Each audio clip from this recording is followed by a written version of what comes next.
Hey everyone, it's Miss Michaela from the Downtown Huntsville Library, and this is my last episode of Book Connection. So for today's episode, we are going to talk about books that deal with death and bereavement. So as usual, I'm going to start off with the kids' books.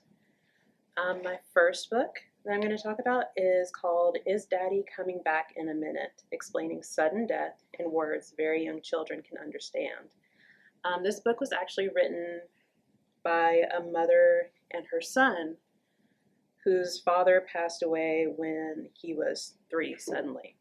So it just goes through telling the story of the father's death and how much he was loved before his death, and having to explain to her son in various ways that their dad is not coming back. It shows her patiently describing how she had to go through it, using toys to explain things, and it was a full journey. She explained how people die at different ages and always gave him space to talk about his dad and explaining to him the importance of talking about his feelings and that it's okay to be happy after someone dies. So I really liked this book because it was the author's actual journey with her children. And at the end of the book, it does give you a brief bio about the author, Elke, and her son, Alex.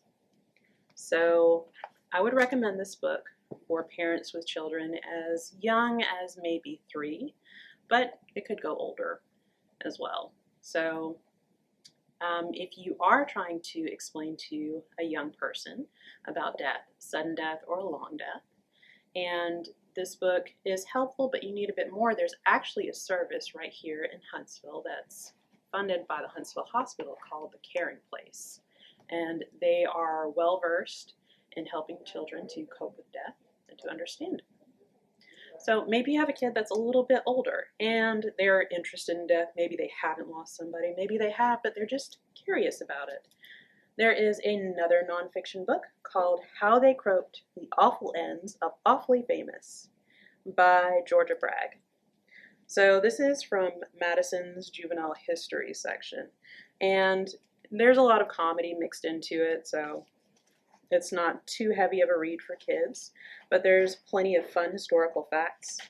And it goes character by character, starting with King Tut and going even beyond Elvis. So each section ends with a fun little fact sheet. So right after King Tut, you get to see all the fun things that people did with mummies. And some of them are pretty gross, like grinding up old mummies and using them for medical treatments. Icky. But kids like gross stuff, so I'm sure they'll enjoy this book. This is a book that I would recommend for kids that are upper elementary to middle school. And for my third book, this is actually from our teen section right here at the Downtown Huntsville Library, and it's called A Loved One with Dementia: Insights and Tips for Teenagers by Rawitt. So it's just what the title says. It's all about helping teens or older children when they're coping with a family member or a loved one that is struggling through dementia. It's divided up into 3 different sections. So I'm just gonna double check to make sure I get it right. Section 1 is what is dementia. It goes through a description of what happens once you get the diagnosis and what it really means. And the different forms of dementia. Part 2 is expectations and challenges. So it talks about how some days your loved one might seem like they're just fine, they're having normal conversations with you, and then suddenly it can change and they forget who you are, they might forget who they are, and how to cope with that.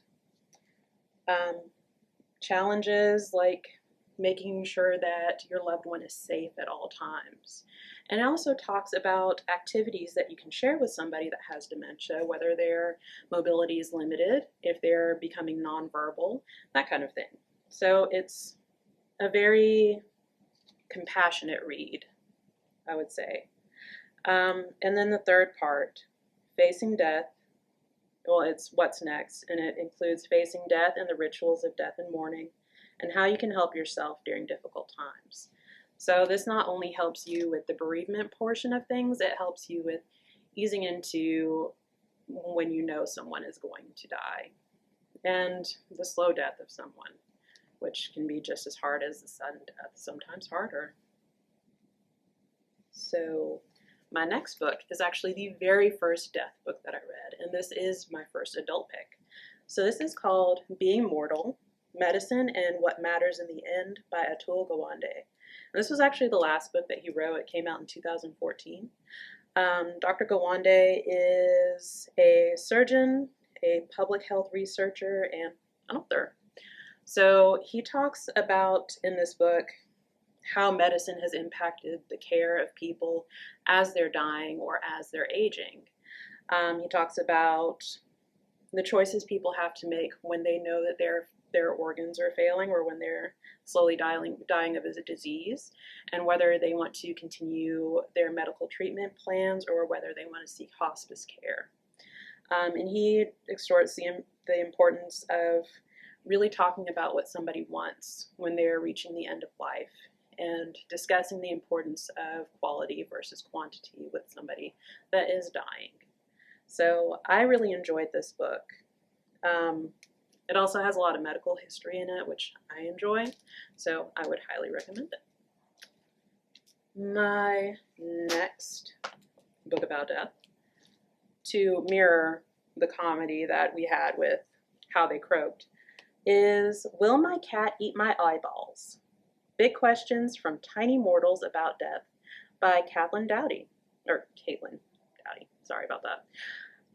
She is a funeral director and author. This is her third book, and basically what she does is she just answers the funniest questions that she's gotten from kids, or most interesting questions, like what happens to an astronaut when they die in space, or do people really poop when they die? You know, fun stuff like that. I recommend this book just because it kind of puts a little bit of humor to death, and it answers a lot of really interesting questions, and there's cute little drawings too. And you know how I feel about cute illustrations. So I would highly recommend this to adults or even young adults that have questions about death or are just trying to make themselves more comfortable in talking about death or thinking about it. My final book. Most people already know about this. I had not read it until this year, and it's called The Gentle Art of Swedish Death Cleaning, How to Free Yourself and Your Family from a Lifetime of Clutter by Margareta Magnusson. So this kind of mirrors my How to Deal with a Loved One with Dementia book, and it's just about being prepared for death, whether you're preparing yourself or preparing a loved one. And it's just getting organized and, you know, facing the realities of the end. So in this book, Margareta talks about all the death cleaning that she's done, whether it's cleaning from moving to a bigger house to a smaller house after the passing of her husband, which started her own death cleaning for herself, or the actual death cleaning that she did for her husband after he passed, the death cleaning that she did for her father after her mother passed, and so on and so forth. And it handles it with a good dose of humor and compassion. So I really enjoy this. Part of the reason why I like this so much was I recently watched a TV show with my mom, and it is a comedy. Let me just preface it with that. But there's a scene in an episode where the mom, who has two adult daughters, who is suffering from Alzheimer's, is going around and holding up dresses to herself. And she's saying, "How does this look on me?" And then she's holding her eyes closed. And then she's saying, "Do these shoes go with this dress? Oh, no one's really going to see them when, I'm in the box, but, do they look good with the dress?" And then towards the end of the episode, she's sending pictures of herself in repose on her bed, wearing the dress and the jewelry. And slowly her daughters realize, Mom is planning her funeral. Oh my God. The youngest daughter talks to her about it and says that she's not ready for that conversation. She's too stressed to do it right now. And they end up having an argument until the daughter realizes that her mom just really needed her to listen. And the mom tells the daughter that she really just wanted to do this while she was lucid, so it would be one less thing for her children to worry about. So if you realize that your parents are ready to talk about death, and even if you're not really ready for it, it's their way of caring. It can be hard. I freak out when my mom talks about her death, honestly. Can't stand it. But it's an important conversation to have. And just as they're talking to you about their demise is their way of caring for you, you listening is your way of caring for them. So if you do need help with planning for the end, or going through caring for somebody that suffers from Alzheimer's or dementia, you can contact the Alabama Alzheimer's Association, or you can go through TARCOG of Alabama, who specifically works with senior citizens, whether it's planning for the end, maintaining their lives towards the end, that kind of thing. But thank you so much for joining me today. I hope you have a wonderful summer. See ya.